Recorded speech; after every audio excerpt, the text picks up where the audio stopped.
I welcome one of my people. E be like say inside this giant of Africa where we dey every day na so drama. Every day something go happen, tomorrow another one don come. We gather say some flight passengers don dey complain say they don leave them stranded inside Asaba Airport, and this one na Euro Nigeria. Una know say that flight make I no even go to talk. But everybody knows say this flight they get their own for body. But we gather say these people reach fly aeros.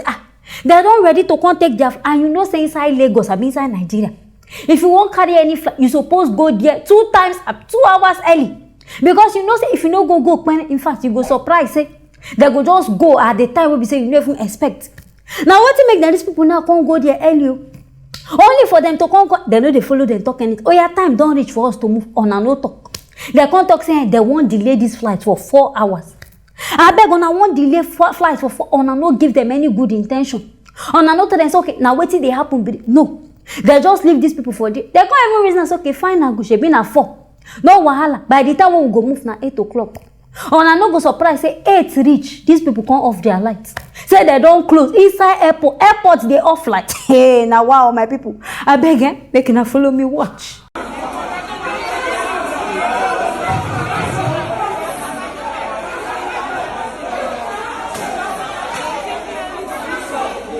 The lights, I'm telling you.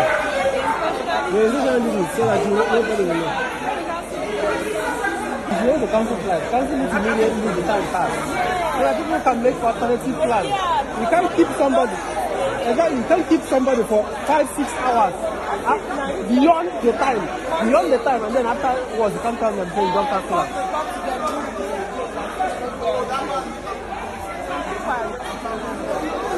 Now wow. Airport is us. Say now on a walk on a no sabi do. I be waiting I want talk. I be na nepa take light during the process. Now what? I just say even standby generator suppose they even if na nepa take light. But I'm not sure say na nepa take light too. These people already don't get their bad intentions for mine. Now wait to make them do this one. Because we gotta say at least these people just tell them say rain fall. Weather no good for flights. So these people never even talk anything. Say at least as the weather be, if flights operate, something if it go happen, make everybody they not think. They can't leave these people sitting down there. At least we schedule their flight. Say maybe they go back house. So okay, or maybe tomorrow there be some other day we go help and make a flight available. They no talk. They call it, and the worst of all now, the what they call it, airport authorities, final people.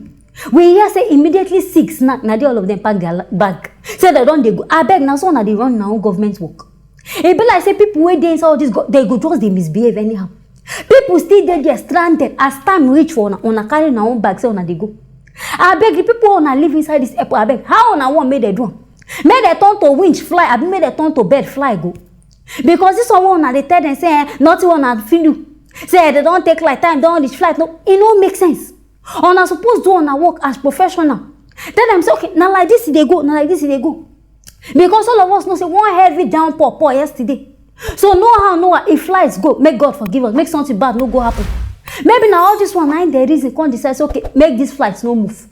But as it be said, there no guesses, there no reason as at least make they even send message to people say no bother come, say rain dey fall since morning, I stay in the house. They allow people take the risk, move all the way to the airport. Come they tell them this road. And in fact, for my life, now the first time I go say inside airport lights no day.